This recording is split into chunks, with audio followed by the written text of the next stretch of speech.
প্রথম সংখ্যাটা যদি 2 হয়, তারপরটা যদি 4 হয়, তারপরটা যদি 6 হয়, এরপরের সংখ্যাটা কত? বেশিরভাগ মানুষই হয়তো বলতেছেন 8। How did you read my mind? আপনি কি করে জানেন এরপরের সংখ্যা আমি 8 চিন্তা করতেছি? Pattern recognition. আপনি খেয়াল করছেন যে আমি 2 করে আগায় যাচ্ছি। প্যাটার্ন রিকগনিশন আমাদের ব্রেনের একটা খুব পাওয়ারফুল ক্ষমতা। এই প্যাটার্ন রিকগনিশনের মাধ্যমে আমরা অনেক কিছু অ্যান্টিসিপেট করতে পারি, ভবিষ্যতে অনেক কিছু ধারণা করতে পারি। সাইকোলজিতে আমরা এই প্যাটার্ন রিকগনিশনকে আরেকটা শব্দ ইউজ করি, সেটা হল জেনারেলাইজেশন। আমরা জেনারেলাইজ করি what happen past is gonna happen future. কিন্তু এই প্রচণ্ড চমৎকার একটা কোয়ালিটি আমাদের জীবনে অনেক বড় প্রতিবন্ধকতা হয়ে যেতে পারে। আমরা সবাই সার্কাসের সেই ছোট্ট হাতিটার গল্পটা জানি, যে হাতিটাকে সার্কাসের জন্য আনা হয়েছিল অনেক ছোট্টবেলায়। যখন প্রথমে সে বন্য ছিল, তাকে ট্রেন করা যাচ্ছিল না। ওরা জাস্ট সিম্পলি একটা চেইন দ্বারা এই সার্কাসের হাতিটাকে তারা বেঁধে রাখছিল। এই ছোট্ট হাতিটা বন্য ছিল, সে কন্টিনিউয়াসলি চেষ্টা করতেছিল কিন্তু বের হয়ে যাওয়ার। সে বারবার কিক করতেছিল, কিন্তু ভাঙতে পারতেছিল না।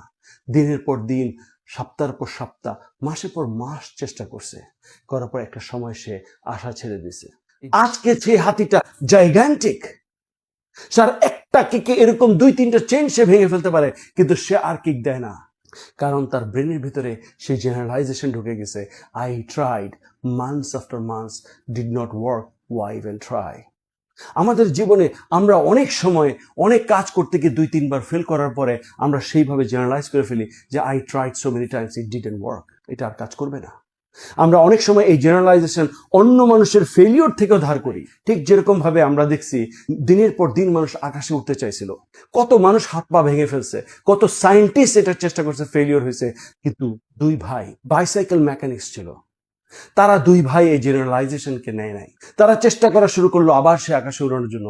কত মানুষ এসে সেই জেনারেলাইজেশনকে সেল করার চেষ্টা করছে যে তোমার আগে কত সায়েন্টিস্ট মারা গেছে, তোমরা তো just bicycle mechanics, why you are trying, you gonna be dead. But they didn't listen. That's why today we can fly.